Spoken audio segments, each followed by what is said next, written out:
40 বছর বয়স হলে নারীদের একটা কঠিন রোগ হয়। এ ব্যাপারে জানলে আপনি নিজেও অনেক চমকে উঠবেন, অবাক হয়ে যাবেন।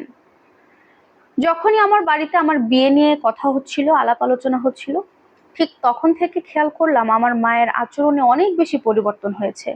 সে বাড়িতে থাকা প্রত্যেকটা সদস্যের সাথে খুব খারাপ ব্যবহার করে, খুব খারাপ আচরণ করে। শুধু আমার সাথে তা না, মা, বাবা, আমার প্রত্যেকটা মানুষের সাথে খারাপ আচরণ করতে থাকে। তো আমরা ভেবেছিলাম যে ব্যাপারটা হয়তোবা আমার বিয়ের পরে বাড়িতে নতুন বউ আসলে ঠিক হয়ে যাবে, কিন্তু না, তা আর ঠিক হলো না। একদিন আমার মায়ের চেঁচামেচিতে আমার সকালবেলা ঘুম ভাঙে। বাবা দেখি মাকে বলছিল, তুমি কি এই বাড়িতে থাকা মানুষকে একটা দিনও শান্তি করে ঘুমাতে দেবে না? তখন মা বলছিল, তুমি এত বড় কথা বলতে পারলে? তোমার সাথে এই সংসারে আসা থেকে আমার জীবনের কোনো শখ আহ্লাদ আমি পূরণ করতে পারিনি। তোমার সাথে বিয়ে হয়ে আমার জীবনটাই ধ্বংস হয়ে গেছে। এই বলে তাদের কথা চুপ হয়ে গেল, আর কোনো শব্দ পেলাম না। এভাবে প্রতিদিন আমার এটা ওটা শুনে অনেক চেঁচামেচিতে ঘুম ভাঙে। দেখতে দেখতে আমার বিয়েটা হয়ে যায়।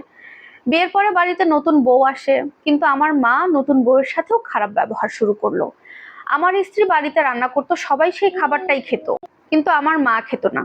আমার স্ত্রী যদি প্লেটে সাজিয়ে ঘরে দিয়েও আসতো, সে প্লেটটা ছুঁড়ে ফেলে দিত। এভাবেই দিনের পর দিন চলতে লাগলো।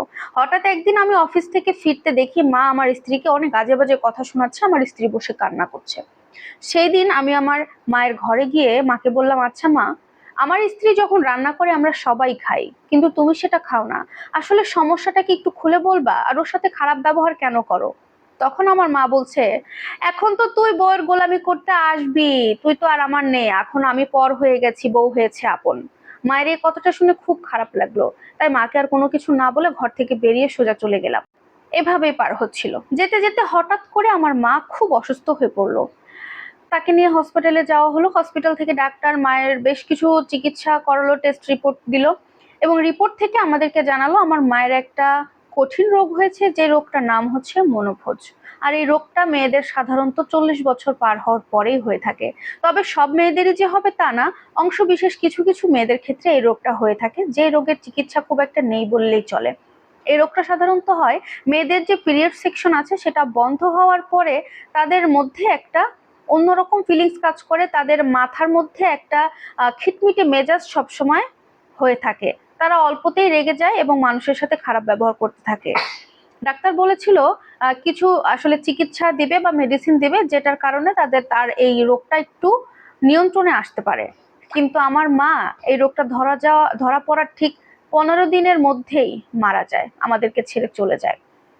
সত্যি আমরা যখন জানতে পারলাম যে আমার মায়ের এরকম রোগ হয়েছে, যার কারণে সে খিটমিটে আচরণ করে, আমাদের সাথে খারাপ ব্যবহার করে, খুব খারাপ লাগে। তখন খুব আফসোস হচ্ছিল যে মাকে যদি একবার কাছে পেতাম, তার পা ধরে ক্ষমা চেয়ে নিতাম তার সাথে এত এত খারাপ ব্যবহার করার জন্য। তাই সবাইকে বলবো যে মেয়েদের আসলে 40 বছরের পর একটা রোগ হয়। তাই অবশ্যই মায়েদের মধ্যে অন্যরকম কোনো আচরণ দেখলে তাদেরকে খারাপ ব্যবহার করবেন না।